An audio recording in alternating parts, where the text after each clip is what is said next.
ಆರೋಗ್ಯ ಶಿಬಿರದಿಂದ ಜನರಿಗೆ ಅನುಕೂಲ. L. S. Narasareddy, Y. N. Hosakote.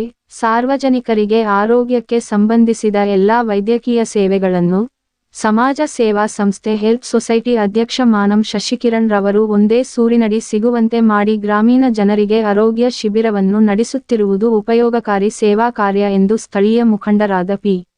L. D bank ಮಾಜಿ ಅಧ್ಯಕ್ಷರಾದ ಎಲ್. ಎಸ್. ನರಸರೆಡ್ಡಿ ತಿಳಿಸಿದರು. ಹೋಬಳಿಯ ಲಿಂಗದಹಳ್ಳಿ ಗ್ರಾಮದಲ್ಲಿ ಹೆಲ್ತ್ ಸೊಸೈಟಿ ಪಾವಗಡ ಹಾಗೂ ಸಪ್ತಗಿರಿ ಆಸ್ಪತ್ರೆ ಬೆಂಗಳೂರು ಇವರ ಆಶ್ರಯದಲ್ಲಿ ಏರ್ಪಡಿಸಿದ್ದ ಉಚಿತ ಆರೋಗ್ಯ ತಪಾಸಣೆ ಮತ್ತು ಶಸ್ತ್ರಚಿಕಿತ್ಸಾ ಶಿಬಿರವನ್ನು ಉದ್ಘಾಟಿಸಿ ಮಾತನಾಡಿದರು. ನಿವೃತ್ತ ದೈಹಿಕ ಶಿಕ್ಷಕರಾದ ಸಣ್ಣರಾಮರೆಡ್ಡಿ ಮಾತನಾಡುತ್ತಾ ಇಂತಹ ಆರೋಗ್ಯ ಶಿಬಿರದಿಂದ ಆರ್ಥಿಕವಾಗಿ ಆಸಕ್ತರಾಗಿರುವವರಿಗೆ ಪ್ರಯೋಜನವಾಗಲಿದೆ ಎಂದರು. ಆಸರೆ ಫೌಂಡೇಶನ್ ಸದಸ್ಯರಾದ ಅಮಿಲಿನೇನಿ ನರಸಿಂಹಮೂರ್ತಿ ಮಾತನಾಡುತ್ತಾ ದೈನಂದಿನ ಬದುಕಿನ ಒತ್ತಡಗಳು ಹಾಗೂ ಬದಲಾದ ಜೀವನ ಶೈಲಿಯಿಂದ ಅನೇಕ ರೋಗಗಳು ನಮ್ಮನ್ನು ಕಾಡುತ್ತಿದ್ದು ರೋಗ ಲಕ್ಷಣಗಳು ಕಂಡು ಬಂದ ಕೂಡಲೇ ವೈದ್ಯರನ್ನು ಸಂಪರ್ಕಿಸಿ ಚಿಕಿತ್ಸೆ ಪಡೆದುಕೊಂಡರೆ ಉತ್ತಮ ಆರೋಗ್ಯದಿಂದಿರಲು ಸಾಧ್ಯ ಎಂದರು.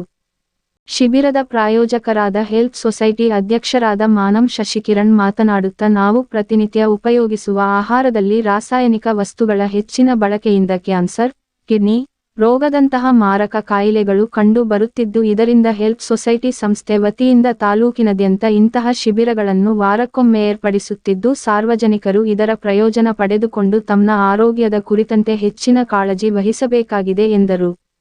ಈ ಶಿಬಿರದಲ್ಲಿ 450 ಹೆಚ್ಚು ಜನ ಭಾಗವಹಿಸಿದ್ದರು. ಅದರಲ್ಲಿ ಶಸ್ತ್ರಚಿಕಿತ್ಸೆಗೆ 38 ಜನರು ಆಯ್ಕೆಯಾಗಿದ್ದಾರೆ. ಶಿಬಿರದ ಕಾರ್ಯಕ್ರಮದಲ್ಲಿ ಸಪ್ತಗಿರಿ ಆಸ್ಪತ್ರೆಯ ವೈದ್ಯರಾದ ಡಾಕ್ಟರ್ ಹರೀಶ್, ಡಾಕ್ಟರ್ ಗ್ರೀಷ್ಮಾ, ಡಾಕ್ಟರ್ ಗಗನ, ಆನಂದ್, ದರ್ಶನ್, ಸಂದೀಪ್, ಶಿಬಿರಕ್ಕೆ ಪೂರ್ತಿ ಸಹಕಾರ ನೀಡಿದ ವೀರೇಶ್, ಗ್ರಾಮ ಪಂಚಾಯಿತಿ ಸದಸ್ಯ ವೇಣುಗೋಪಾಲರೆಡ್ಡಿ, ಮದನ್, ನರಸಿಂಹರೆಡ್ಡಿ, ಶ್ರೀರಾಮರೆಡ್ಡಿ, ಹನುಮೇಶ್, ಲೋಕೇಶ್, ಧನಂಜಯ್, ಹೆಲ್ತ್ ಸೊಸೈಟಿಯ ಸದಸ್ಯರಾದ ಸಾಗರ್, ರಾಕೇಶ್, ಪ್ರಸನ್ನ ಇನ್ನೂ ಮುಂತಾದರಿದ್ದರು.